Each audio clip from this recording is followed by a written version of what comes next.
Yeah.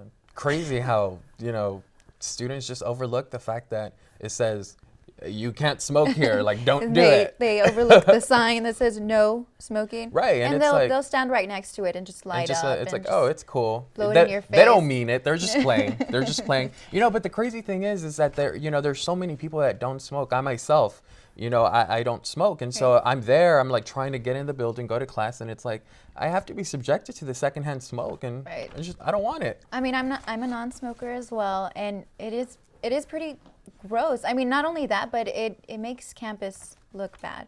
But I guess we have to look at both sides. There are those smokers out there who feel that this is a community and they love smoking together because that's what they do. So I guess we have to look at both sides, but I'm not a fan of it at all. Yeah, I mean, I'm not a fan of it either. I think it's actually kind of gross. But people have a right to smoke and do it. But just do it in the designated areas where you can smoke. Do you know the designated areas? Yeah, it's actually here at Texas State. It's behind the Evans Liberal Arts Building. And there's ashtrays everywhere there. So I don't know. Okay, I think I know where you're talking about. Yeah, but if you're walking into Flowers, for those of you who aren't Texas State students, there's this building, English building. You're walking up to Flowers and there's cigarette butts everywhere. Everywhere, just on the floor. Yeah, John rightly so highlighted that in his video. I wonder if Miley Cyrus smokes.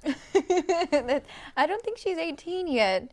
But speaking of Miley Cyrus, I heard you say she's quitting Twitter. Yeah, sad. Sad. I didn't follow her. I don't know if you did. I didn't follow her. No, not. I mean, no. I mean, kudos to her for doing what she's done. I mean, I heard she made a lot of money being Montana or whatever. Hannah Montana. Oh, okay. Yeah. So I mean, I heard she made a lot of money doing that. So kudos to her. I wish it was my money. But no, not a big fan of her. She quit Twittering. Although in doing the research for that story, her father, Billy Ray Cyrus, actually didn't want her to quit Twittering. Because like Jonathan was saying earlier, Twitter really helps you network. You have a fan base that pretty much just follows you around. So quitting Twitter is going to, I think, possibly hurt her or hurt her career maybe. I don't know. She's already made it up there, so whatever. Yeah, I don't think it'll hurt her. I mean, I have a Twitter account and I don't know if it's helped me, but I have one, so hey, whatever. Just like Jonathan was saying, I was tweeting earlier too. I'm like, hey guys, I'm about to read the news. Tune in. So I don't know, but all I know right now is I think my next tweet is going to be, I'm getting hungry. Agree. I'm starving. If you could hear me, my stomach's growling right now. No, I heard it. So we're going to go ahead and roll another segment. It's called La Cocina, and this time we're going to be in the Cocina with Audrey Cuellar, and the senior producer for that was Summer Ratliff. So tune in. It's going to be great. Welcome to today's edition of La Cocina. I'm your host, Audrey Cuellar, and we're here at City Bakery where we'll be talking to Miguel Montoto, who is the owner, and he'll be telling us a little bit about the bakery and everything that they offer. So how did the bakery start? A sister of mine used to own this bakery about 25 years ago. And then she got divorced, and I bought it up for her 12 years ago.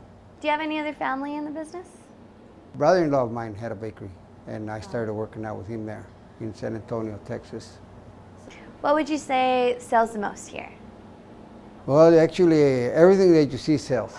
But what sells the most, it would be like our campechana, empanadas de camote, chamucos, marranitos.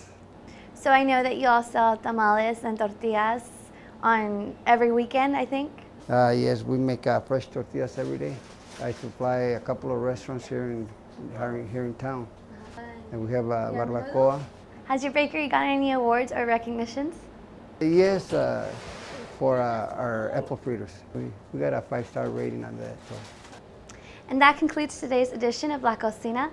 Thank you for joining us today. I'm your host, Audrey Cuellar. Back to y'all in the studio.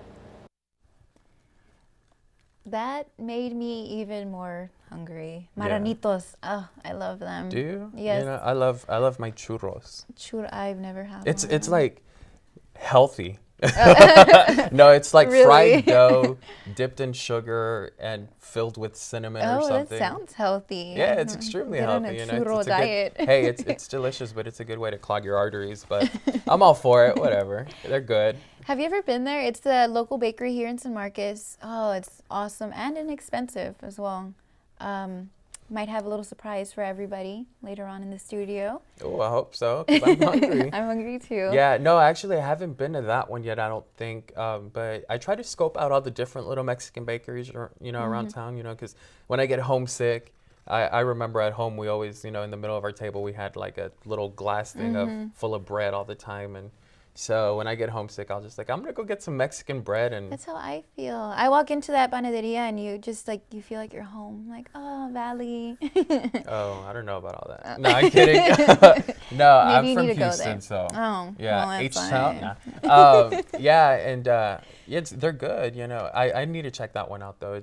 Audrey really made it look delicious. I know. I was hoping I'd see her eating some there, but I know she didn't want to tease us too I- much. she She knew didn't we wanna were going to tease- be I hungry. know, I guess she knew so. we were going to be hungry. great So, reporter. She did awesome. Yeah, On- I know that in those Mexican bakeries, usually it's really cool too because they'll have like the Mexican music blasting in the background, or they'll have like tamales even, in the little table, some setups. They actually do sell tamales. I don't know if you mentioned that, but they sell them only on Saturdays because I think they're really hard to make. Oh, okay. Well, Oh tamales wow, I are. didn't know that. But they also sell tortillas, homemade tortillas. Awesome. Check it out. We need to check it out. Check it out, Definitely guys. check it out. So, All right. well, Well, I guess that's all we have time for today. it was fun. It was. It was a good old time. Latinos in media, we're trying to make a difference here. And Yeah, so stay tuned, guys. We had fun. Hope you guys enjoyed it too, and please tune in next time.